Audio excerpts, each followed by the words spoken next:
Hi everyone, welcome to Dreams Institute. आज के इस वीडियो में हम ईटीटी डीएलएड एंट्रेंस एग्जाम का सब्जेक्ट जो है वो ले रहे हैं सोशल साइंस, और टॉपिक रहेगा आज का पार्लियामेंट। सोशल साइंस 15 मार्क्स की पूछी जाएगी पेपर में, 15 मार्क्स से, और ये रहे आपके टॉपिक्स। इसमें से हम फर्स्ट 4 टॉपिक्स जो है इनका ओवरव्यू मैं आपको दे चुकी हूँ। ओवरव्यू मीन्स आपको एक आइडिया हो चुका है कि यहाँ से किस तरह के क्वेश्चंस पूछे जाएंगे। और आज जो टॉपिक हमारे फोकस में है दैट इज पार्लियामेंट। आपको पता चलेगा कि पार्लियामेंट से किस तरह से क्वेश्चंस पूछे जाएंगे एग्जाम में। आपका कोई डाउट है और you want to join coaching classes, you can call us on the number given in description. नीचे डिस्क्रिप्शन में नंबर दिया हुआ है, आप हमें कॉल कर सकते हैं। तो चलिए एक ओवरव्यू लेते हैं किस तरह के क्वेश्चंस पार्लियामेंट से रिलेटेड रहते हैं। तो देखिए, फर्स्ट क्वेश्चन है, what is the minimum age for holding office in Lok Sabha. Parliament, सबसे पहले तो हम पार्लियामेंट टॉपिक कर रहे हैं तो मैं बता देती हूँ आपको कि पार्लियामेंट में 3 चीजें आती हैं, लोकसभा, राज्यसभा और प्रेसिडेंट। ओके, ये 3 चीजें पार्लियामेंट में आती हैं, लोकसभा, राज्यसभा और प्रेसिडेंट, ये तीनों मिलकर पार्लियामेंट बनाती हैं। तो ऑब्वियस है कि क्वेश्चन या तो लोकसभा, राज्यसभा या प्रेसिडेंट के आसपास ही घूमेंगे। ठीक है, तो चलिए फर्स्ट क्वेश्चन हमारा जो है दैट इज मिनिमम एज पूछी हुई है लोकसभा के लिए। तो देखिए, लोकसभा में से इनमें से कौन सी मिनिमम एज है, 30 ईयर्स, सॉरी 25 ईयर्स। ठीक है, मिनिमम एज 25 ईयर्स है लोकसभा में। और राज्यसभा की जो मिनिमम एज होती है वो 30 ईयर्स होती है। ठीक है, पार्लियामेंट में हमारे पास लोकसभा और राज्यसभा में एमपीज होते हैं, मेंबर ऑफ पार्लियामेंट्स होते हैं। मेंबर ऑफ पार्लियामेंट लोकसभा में बनने के लिए मिनिमम एज जो है वो 25 साल चाहिए, और राज्यसभा के लिए जो है वो 30 ईयर्स चाहिए होती है।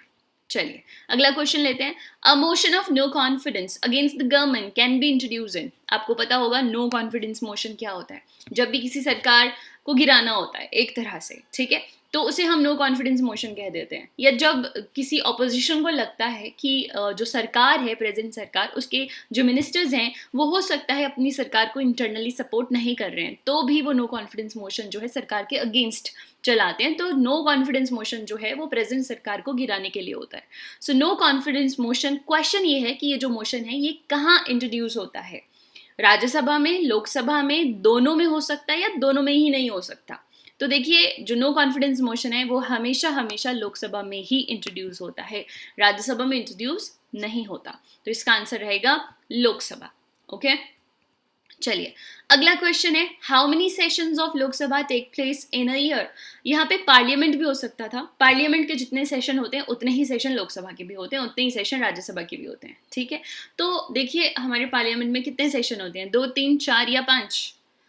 ओके, सो आंसर रहेगा हमारा 3। हमारे पार्लियामेंट में 3 सेशन होते हैं। एक सेशन फरवरी के अराउंड आता है जिसको हम बजट सेशन कहते हैं। एक सेशन हमारा जुलाई अगस्त के आसपास आता है जिसको कि हम मॉनसून सेशन कहते हैं। और एक सेशन हमारा नवंबर दिसंबर के आसपास आता है जिसको हम विंटर सेशन कहते हैं। तो देखिए, नवंबर और दिसंबर के आसपास। ठीक है, तो ये हो गया बजट सेशन, ये हो गया मॉनसून सेशन और ये हो गया विंटर सेशन। तो ये 3 सेशंस होते हैं। सेशन का मतलब है जब मेंबर्स जो हैं पार्लियामेंट में आके मिलेंगे, डिस्कशंस करेंगे, लॉज बनाएंगे। ओके, हर टाइम पार्लियामेंट नहीं मिलेगी। अगर हर टाइम पार्लियामेंट आके डिस्कशन ही करती रहेगी तो फिर वो काम कब करेंगे, एग्जीक्यूट कब करेंगे। तो रेस्ट ऑफ द टाइम वो एग्जीक्यूट करते हैं, और ये जो समय होता है ये होता है लॉ बनाने का या डिस्कशन करने का। ओके, चलिए, तो 3 सेशन होते हैं हमारे लोकसभा के।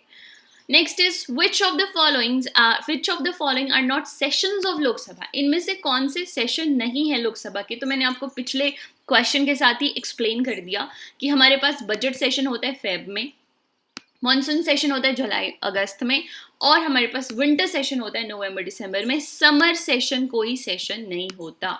Okay, all right, so there is no summer session, ऐसा कोई नाम नहीं है दिया हुआ summer session. Okay, next is the budget is also known as. जो बजट होता है हमारा, देखिए हमारे कॉन्स्टिट्यूशन में ना कहीं भी बजट शब्द जो है, ये जो वर्ड है, ये मेंशन ही नहीं है। तो ऐसा तो हो नहीं सकता कि बजट के बारे में कोई बात ही ना की हो कॉन्स्टिट्यूशन में। बजट के बारे में बात की है लेकिन किसी दूसरे नाम से बजट मेंशन है। जनरली हम जिसे बजट कहते हैं उसे कॉन्स्टिट्यूशन के अंदर मेंशन किया है by the name annual financial statement. जो बजट होता है वो सरकार का एनुअल फाइनेंशियल स्टेटमेंट होती है। बजट हमेशा आने वाली साल के लिए बनाया जाता है, जाने वाली साल तो हमारे कंट्रोल में है ही नहीं, जो चला गया, जो हो गया वो तो कंट्रोल में है नहीं, वो तो हो गया। आने वाली साल हमारे हाथ में होती है, उसमें हम क्या क्या खर्चे करेंगे, किस किस चीज़ के ऊपर खर्चे करेंगे, वो सब बजट होता है ना। आप आने वाले महीने के लिए बजट बना सकते हो, जो चला गया महीना वो तो खर्चा कर लिया आपने जो करना होगा। सेम फॉर द गवर्नमेंट, आने वाली साल के लिए फरवरी में बजट बन जाता है। आपको पता है कि 1 अप्रैल से नया फाइनेंशियल ईयर शुरू होता है, तो नई फाइनेंशियल स्टेटमेंट बनती है आने वाली साल के लिए, जिसको जनरली हम बजट कहते हैं, और कॉन्स्टिट्यूशन में वो किस नाम से मेंशन है, एनुअल फाइनेंशियल स्टेटमेंट से। फाइन। और आज का अगला क्वेश्चन है हमारा, the federal structure of government of India provides. Federal structure जो है उसमें क्या है, 2 टीयर सिस्टम है, 3 टीयर सिस्टम है, 4 टीयर सिस्टम है, या नन ऑफ अबव, कोई सिस्टम ही नहीं है, कोई टीयर्स ही नहीं है, कोई लेवल्स ही नहीं है। तो देखो इस क्वेश्चन का ना पहले तो इसको समझना बहुत जरूरी है। फेडरल स्ट्रक्चर क्या होता है? फेडरल गवर्नमेंट वो गवर्नमेंट होती है जहां पर डिवीजन ऑफ पावर होता है, लेवल्स होते हैं और उन लेवल्स में डिवीजन ऑफ पावर होता है, ठीक है। इसके ऑपोजिट एक और तरह की सरकार होती है जिसको बोलते हैं यूनिटरी स्ट्रक्चर। यूनिटरी मतलब सारी की सारी पावर सेंटर के पास होती है। हमारे देश में ऐसा नहीं है, सारी पावर सेंटर के पास नहीं है, हमारे देश में स्टेट के पास भी पावर है, हमारे देश में पंचायत और म्यूनिसिपैलिटी के पास भी पावर है। कितने लेवल हो गए? 3 लेवल हो गए, है ना। So we have 3 tier system in this federal structure of government. कौन कौन से टीयर हो गए? एक तो सेंट्रल गवर्नमेंट हो गई, एक स्टेट गवर्नमेंट हो गई और एक लोकल गवर्नमेंट हो गई। ये 3 लेवल्स हैं हमारे पास। I hope it's clear.